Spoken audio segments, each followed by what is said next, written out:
True یار true چسکے چھڑ دو خدا دا واسطہ جی ہاتھ جوڑ کے کہنے چسکے چھڑ دو اور بندے بنو یار بندے بنو بندے بنو پچھانو اسی کی کرنا ہے کیوں سانو اللہ نے بنایا ہے اور اپنی اللہ نہ لو لاؤ کوئی نماز نہ چھڈو حضرت سب تو پہلے بروز قیامت نماز اللہ پوچھا جانا جی سب تو پہلے خوب نماز پڑھو خوب اپنے اور پڑھ کے تے ویکھو یار اے تو ہی کو ویکھو جی سارے تے پڑھن دے دینے نہیں پائی ایسے ہی پڑھ دے ہی نہیں ہے انہوں نے کسی عالم دین کو نماز سکھی نہیں ہاں جب ویہ نہیں نماز کی کر دی تے جا بابے فرید نو ویہ جا کے پھر آئے جب ویہ نہیں کہ نماز کی کر دی تے حضرت سلطان باؤ نو دیکھ جا کے اے تے جننے ساڑے نمازی نے سکھ دے ہی نہیں کاکوئی تو آئیں تے حضرت عمران لنگ گئی ہیں نمازاں پڑھ دیں بدلے ہی نہیں ذرا دی حضرت اینے نے سال نماز پڑھ کے انہوں نے منہ تے داڑیاں کوئی نہیں نماز تے بے حیائی تے برے کماں تو روک دی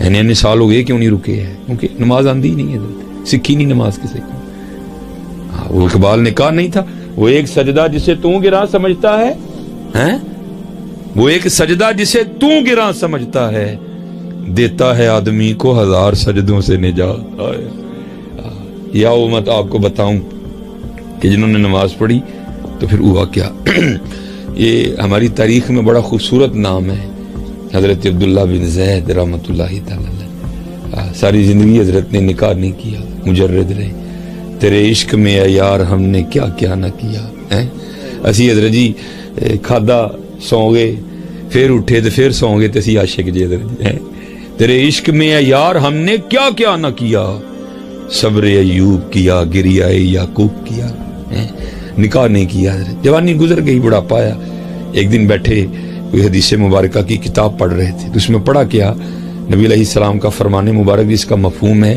نبی علیہ السلام نے فرمایا جنت میں کوئی اکیلا نہیں ہوگا جو نکاح کی عمر کو نہیں پہنچا یا پہنچا بھی اور کسی وجہ سے نکاح نہیں ہوا اور مسلمان ہی مرا وہ تو کیا ہوگا اللہ ان مسلمان مردوں اور عورتوں کا جنت میں آپس میں نکاح کر دیں گے جب یہ حدیث پاک پڑھی نا تو دل میں خیال آیا او بھائی یہاں تو نہیں کیا تو جنت میں تو ہونا ہی ہونا پھر ہیں تو جنت میں میری بیوی کون ہوگی آئے آئے دعا کی اللہ کی حضور یا اللہ مجھے دکھا تو صحیح کہ جنت میں میری بیوی کون ہوگی تو لکھا کہ پہلی رات نہیں دعا قبول ہوئی دوسری رات پھر کی نہیں قبول ہوئی تیسری رات پھر کی تو قبول ہو گئی خواب میں کیا دیکھتے ہیں کالے رنگ کی عورت حضرت بلال حبشی کے دیش کی رہنے والی حبشہ کے دیش اور وہ کیا کہتی ہے میں میمونہ ولید ہوں اور میں بصرہ میں رہتی ہوں پتہ مل گیا آنکھ کھلی حضرت کی تہجد کا وقت تھا نوافل پڑھے نماز فجر با جماعت ادا کی اور سواری لے کے حضرت بصرہ گئے انہوں نے بڑا استقبال کیا حضرت کا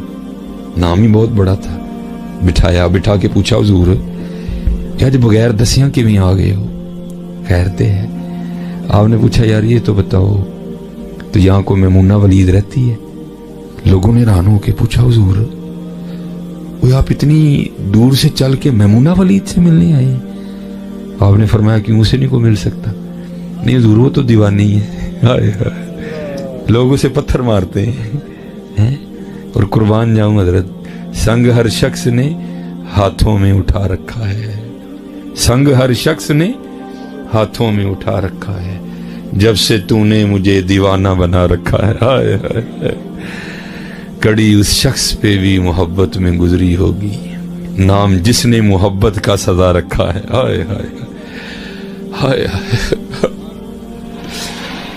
حضور لوگوں سے پتھر مارتے ہیں کیوں مارتے ہیں حضور کام اس طرح کے کرتی ہے کیا کرتی ہے حضور جے کو روندا ہوئے تے ویکھ کے ہسن لگ پندی ہے جے کو ہسدا ہوئے تے ویکھ کے رون لگ پندی ہے لوگ اسے پتھر مارتے ہیں اور اجرت پر نا پیسے لے کے دیہاڑی پر وہ ہماری بکریاں چراتی ہے آج بھی وہ ہماری بکریاں لے کے جنگل گئی ہے آپ آرام فرمائیں عصر کے بعد آ جائے گی تو مل لیجئے گا حضرت فرماتے ہیں میں نے کہا بھائی عصر کس نے دیکھی ہے یہ بتاؤ کس سمت گئی ہے لوگوں نے کہا نا حضور جنگل نہ جائیو بڑا خوفناک جنگل جی آپ نے فرمایا نہیں دسو کیڑے پاسے گئی لوگوں نے بتایا آپ فرماتے ہیں میں نکل گیا آپ فرماتے ہیں جب جنگل میں گیا نا تو واقعی بڑا خوفناک جنگل ہے جنگلی جانوروں کی بھرمار ہے حشرات الارض پیر اٹھاؤ تو آگے کوئی نہ کوئی چیز کھڑی ہے آپ فرماتے ہیں میں نے کہا قربان جاؤں بھائی اس عورت ذات کی مردانگی پہ کہ اتنے خوفناک جنگل میں وہ کس طرح بکریاں چرا رہی ہے اور شیروں نے اس کی بکریوں کو کھایا نہیں ابھی تک یہاں تو ڈھیر لگا ہے.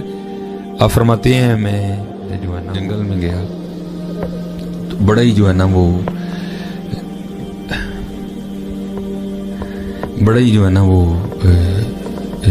خوفناک جنگل حضرت. تو کہتے میں نے کہا بھائی قربان جاؤں اس عورت کی مردانگی پہ کہ جو اتنے خوفناک جنگل میں بکریاں چرا رہی ہے اور ابھی تک کسی درندے نے اس کی بکریوں کو کھایا نہیں. عورت آتی ہے نا کیا کر لے گی؟ اتنے درندے ہیں اگر سارے مل کے حملہ کر دیں تو کس کس کو روکے گی؟ خیر آپ فرماتے ہیں جو جگہ لوگوں نے بتائی تھی نا میں وہاں پہنچ ہی گیا. لیکن آپ فرماتے ہیں جب وہاں پہنچا تو منظر دیکھ کے میں دنگ ہی رہ گیا. 2 حیران کر دینے والے منظر تھے. پہلا کہ میمونہ ولید رضی اللہ تعالیٰ عنہ رحمۃ اللہ تعالیٰ علیہ بکریاں نہیں چرا رہی تھی بلکہ اس جنگل میں مصلی بچھا کے تو نوافل پڑھ رہی تھی. یہ بکریاں چرانا تو بہانہ تھا نا حضرت. چل بلیا اتھے چلیے جتھے سارے عقل دے انے نہ کو ساڈی ذات پچھانے نہ کو سانو منے.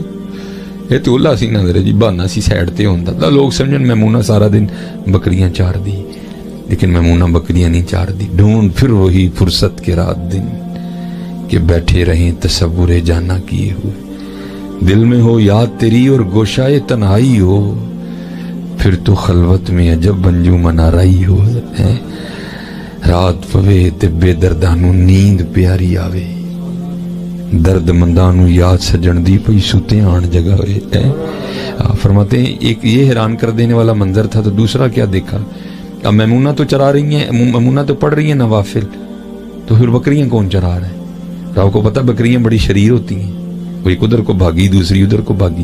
اب فرماتے ہیں میمونہ نوافل پڑھ رہی ہے اور شیر بکریاں چرا رہی ہیں. بکریاں چر رہی ہیں شیر ان کے ارد گرد گھوم رہے ہیں. اگر کوئی بکری بھاگتی ہے نا جو اس کی فطرت میں شرارت کرنا تو شیر اسے پکڑ کے واپس لے آتا ہے لیکن کہتا کچھ نہیں. آپ فرماتے ہیں میں حیران و پریشان کھڑا ہوں یہ وہ کیسے گیا؟ یہ فطرت کس طرح بدل گئی؟ لوگ تو کہتے ہیں فطرت بدلتی نہیں. یہ شیروں اور بکریوں میں یاری کیسے ہو گئی؟ آپ فرماتے ہیں میں دنگ حیران پریشان کھڑا ہوں. مجھے نہیں پتا کب حضرت میمونہ ولید رحمت اللہ تعالیٰ علیہ نے نماز ختم کر دی اور مجھے مخاطب کر کے کہتی ہیں وہ عبداللہ وہ ملندہ وعدہ تے جنت سی تو ایتھے ہی آ گئے ہیں. ہائے ہائے ہائے تھے تو آبا وہ تمہارے ہی مگر تم کیا ہو. اج کی ہے ساڈے کول ڈنگر پیلی کسی ایم این اے تے ایم پی اے دی یاری دے علاوہ کی ہے ساڈے کول؟ دسو مینوں کی ہے ساڈے کول؟ ہے کچھ؟ تھے تو آبا وہ تمہارے ہی مگر تم کیا ہو. بدلو یار اپنے آپ. اور بے خبر تو جوہر آئینہ ایام ہے تو جہاں میں خدا کا آخری پیغام ہے. اپنے من میں ڈوب کر پا جا سراغ زندگی. تو اگر میرا نہیں بنتا نہ بن اپنا تو بن. دیکھ ہوئے بے کسے سیانے کل تے پوچھ میں کی کرنا ہے ہوں نہ ضائع کر اپنی زندگی. وما خلقت الجن والانس الا لیعبدون ما اريد منهم من رزق وما اريد ان يطعمون. او بندے کیلا تیرے لیے ہم نے تو نہیں کہا کیلا میں کھلا. کھانا پینا سونا اٹھنا یہ اللہ کی شان نہیں ہے. اللہ کہتے ہیں سارا کچھ تیرے لیے لیکن بندے تو میرے لیے تو میرے لیے تو میرے لیے. وہ آپ فرماتے میں بڑا حیران ہوا کہ اس سے پہلے تو ملاقات ہی کوئی نہیں. تو یہ حضرت میمونہ کو میرا نام کس طرح پتہ چل گیا؟ تو آپ فرماتے میں نے میمونہ سے سوال کیا میمونہ اس سے پہلے ہم ملے نہیں ملاقات نہیں ہماری آپس میں کوئی تو یہ میرا نام تجھے کس طرح پتہ چل گیا؟ ہائے ہائے ہائے. تو جواب کیا دیا؟ آپ کہتی ہیں عبداللہ جس اللہ نے رات کو میرے بارے میں تجھے بتایا نا اسی اللہ نے رات کو تیرے بارے میں مجھے بھی بتا دیا. ہائے ہائے ہائے ہائے ہائے ہائے قربان جاؤں مدد. اچھا آپ فرماتے ہیں جس چیز نے مجھے سب سے زیادہ حیران کیا وہ تھا کہ یہ فطرت کس طرح بدلی. کہتے میں نے حضرت میمونہ سے پوچھا میمونہ اب یہ تو بتا یہ شیروں نے بکریوں سے کب سے یاری لگا لی؟ وہ یہ تو غذا ہے اس کی. اگر شیر بکریوں سے یاری لگائے گا تو کھائے گا کیا؟ یہ تو غذا ہے اس کی. یہ کیسے معاملہ ہو گیا؟ تو آگے سے حضرت میمونہ نے جواب کیا دیا اے عبداللہ جدوں دی میں اپنے رب نہ صلح کر لئی نا اس دن دی پھرنا شیراں نے میری بکریاں نہ بھی صلح کر لئی. ہائے صلح کر لو یار, صلح کر لو, ککھ بھی نہیں جی ہونا ہے. جاندی ڈاڈیاں اگے نہیں پیش اڑیا, او چٹ لف کے ٹائم لنگا لئی. ہاں حضرت نہیں جے پیش جانی ہے, حضرت نہیں جے پیش جانی, یاری لا لو اج یاری لا لو. اور میرے دادا مرشد کہا کرتے تھے ہماری بے وفائی پر بھی وہ اتنا پیار کرتے ہیں. ہے بھائی دیکھو نا سارے ذرا اپنی اپنی جان. او بھائی سگی بہن ہے, وہ سگا بھائی ایک ماں کے رحم میں رہے ہیں, ایک ماں کے سینے سے غذا لی, رگوں میں ایک باپ کا خون دوڑ رہا ہے. وہ ایک بات ہمارے مزاج کے خلاف کرے, ہم اس کو دھکا دے کے کہتے ہیں چل بھائی آج تو بعد نہ شکل دکھائیں. اور بھائی دیکھو ہاں سارے ذرا خود کو, کتنے سال گزر گئے, ہم نے کو اللہ کی بات مانی, لیکن کھلا بھی رہا ہے, پلا بھی رہا ہے, دکھا بھی رہا ہے, سنا بھی رہا ہے, سلا بھی رہا ہے, جگا بھی رہا ہے. تو پھر کیا کہا, ہماری بے وفائی پر بھی وہ اتنا پیار کرتے ہیں. اگر ہم با وفا ہوتے تو کیا ہوتے.